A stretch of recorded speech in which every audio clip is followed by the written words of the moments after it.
चतुर खरगोश और शेर। किसी घने वन में एक बहुत बड़ा शेर रहता था। वह रोज शिकार पर निकलता और एक ही नहीं, दो नहीं, कई कई जानवरों का काम तमाम देता। जंगल के जानवर डरने लगे कि अगर शेर इसी तरह शिकार करता रहा तो एक दिन ऐसा आएगा कि जंगल में कोई भी जानवर नहीं बचेगा। सारे जंगल में सनसनी फैल गई। शेर को रोकने के लिए कोई न कोई उपाय करना जरूरी था। एक दिन जंगल के सारे जानवर इकट्ठा हुए और इस प्रश्न पर विचार करने लगे। अंत में उन्होंने तय किया कि वे सब शेर के पास जाकर उनसे इस बारे में बात करें। दूसरे दिन जानवरों के एक दल शेर के पास पहुंचा। उनके अपनी ओर आते देख शेर घबरा गया और उसने गरज कर पूछा, क्या बात है? तुम सब यहाँ क्यों आ रहे हो? जानवर दल नेता ने कहा, महाराज, हम आपके पास निवेदन करने आए हैं। आप राजा हैं और हम आपकी प्रजा। जब आप शिकार करने निकलते हैं तो बहुत जानवर मार डालते हैं। आप सबको खा भी नहीं पाते। इस तरह से हमारी संख्या कम होती जा रही है। अगर ऐसा ही होता रहा तो कुछ ही दिनों में जंगल में आपके सिवाय कोई और भी नहीं बचेगा। प्रजा के बिना राजा भी कैसे रह सकता है? यदि हम सभी मर जाएंगे तो आप भी राजा नहीं रहेंगे। हम चाहते हैं कि आप सदा हमारे राजा बने रहें। आपसे हमारी विनती है कि आप अपने घर पर ही रहा करें। हर रोज स्वयं आपके खाने के लिए एक जानवर भेज दिया करेंगे। इस तरह से राजा और प्रजा दोनों ही चैन से रह सकेंगे। शेर को लगा कि जानवरों की बात में सच्चाई है। उसने पल भर सोचा, फिर बोला, अच्छी बात है, मैं तुम्हारे सुझाव को मान लेता हूँ, लेकिन याद रखना, अगर किसी भी दिन तुमने मेरे खाने के लिए पूरा भोजन नहीं भेजा तो मैं जितने जानवर चाहूंगा मार डालूंगा। जानवरों के पास तो और कोई चारा नहीं था, इसलिए उन्होंने शेर की शर्त मान ली और अपने अपने घर चले गए। उस दिन से हर रोज शेर के खाने के लिए एक जानवर भेजा जाने लगा। इसके लिए जंगल में रहने वाले सब जानवरों में से एक एक जानवर बारी बारी से चुना जाता था।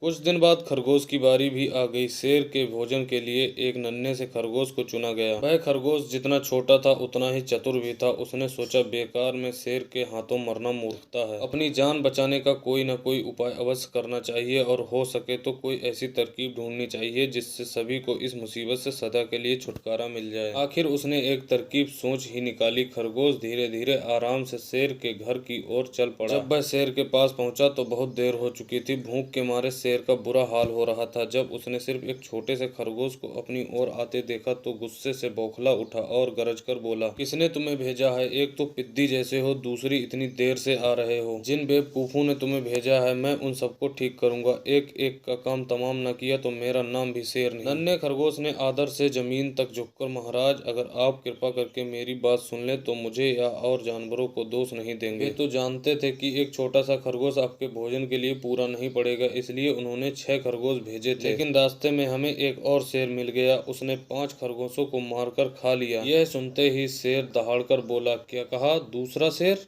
कौन है वह? तुमने उसे कहाँ देखा? महाराज, वह तो बहुत ही बड़ा शेर है, खरगोश ने कहा। वह जमीन के अंदर बनी एक बड़ी गुफा में से निकला था। वह तो मुझे ही मारने जा रहा था, पर मैंने उससे कहा, सरकार, आपको पता नहीं कि आपने क्या अंधेर कर दिया है। हम सब अपने महाराज के लिए भोजन के लिए जा रहे थे, लेकिन आपने उनका सारा खाना खा लिया है। हमारे महाराज ऐसी बातें सहन नहीं करेंगे। वे जरूर ही यहाँ आकर आपको मार डालेंगे। इस पर उसने पूछा, कौन है तुम्हारा राजा? मैंने जवाब दिया, हमारा राजा जंगल का सबसे बड़ा शेर है। महाराज, ऐसा कहते ही वह गुस्से से लाल पीला होकर बोला, बेवकूफ, इस जंगल का राजा सिर्फ मैं हूँ। यहाँ सब जानवर मेरी प्रजा है। मैं उनके साथ जैसा चाहूँ वैसा कर सकता हूँ। जिस मूर्ख को तुम अपना राजा कहते हो उस चोर को मेरे सामने हाजिर करो, मैं उसे बताऊंगा कि असली राजा कौन है। महाराज, इतना कहकर उस शेर ने आपको लिवाने के लिए मुझे यहाँ भेज दिया। खरगोश की बात सुनकर शेर को बड़ा गुस्सा आया और वह बार बार गरजने लगा। उसकी भयानक गरज से सारा जंगल दहलने लगा। मुझे फौरन उस मूर्ख का पता बताओ, शेर ने दहाड़कर कहा। जब तक मैं उसे जान से न मार दूंगा मुझे चैन नहीं मिलेगा। बहुत अच्छा महाराज, खरगोश ने कहा। मौत ही उस दुष्ट की सजा है। अगर मैं और बड़ा और मजबूत होता तो मैं खुद ही उसके टुकड़े टुकड़े कर देता। चलो रास्ता दिखाओ, शेर ने कहा।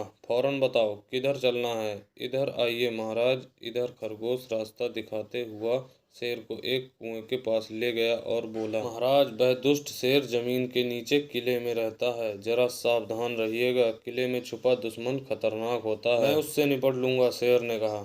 तुम यह बताओ कि वह है कहाँ। पहले जब मैंने उसे देखा था तब तो वह यहीं बाहर खड़ा था। लगता है आपको आता देखकर वह किले में घुस गया। आइए मैं आपको दिखाता हूँ। खरगोश ने कुएं के नजदीक आकर शेर से अंदर झांकने के लिए कहा। शेर ने कुएं के अंदर झांका तो उसे कुएं के पानी में अपनी परछाई दिखी। परछाई को देखकर शेर जोर से दहाड़ा। कुएं के अंदर से आती हुई अपनी ही दहाड़ की गूंज सुनकर उसने समझा कि दूसरा शेर भी दहाड़ रहा है। दुश्मन को तुरंत मार डालने के इरादे से वह फौरन कुएं में कूद पड़ा। कूदते ही पहले तो वह कुएं की दीवार से टकराया, फिर धड़ाम से पानी में जा गिरा और डूबकर मर गया। इस तरह चतुराई से शेर से छुट्टी पाकर नन्हा खरगोश घर लौटा। उसने जंगल के जानवरों को शेर के मारे जाने की कहानी सुनाई। दुश्मन के मारे जाने की खबर से सारे जंगल में खुशी फैल गई। जंगल के सभी जानवर खरगोश की जय जयकार करने लगे। सीख। इस कहानी से यही सीख मिलती है कि घोर संकट की परिस्थितियों में भी हमें सूझबूझ और चतुराई से काम लेना चाहिए और आखिरी दम तक प्रयास करना चाहिए। सूझबूझ और चतुराई से काम लेकर हम भयंकर संकट से उबर सकते हैं और बड़े से बड़े शक्तिशाली शत्रु को भी पराजित कर सकते हैं।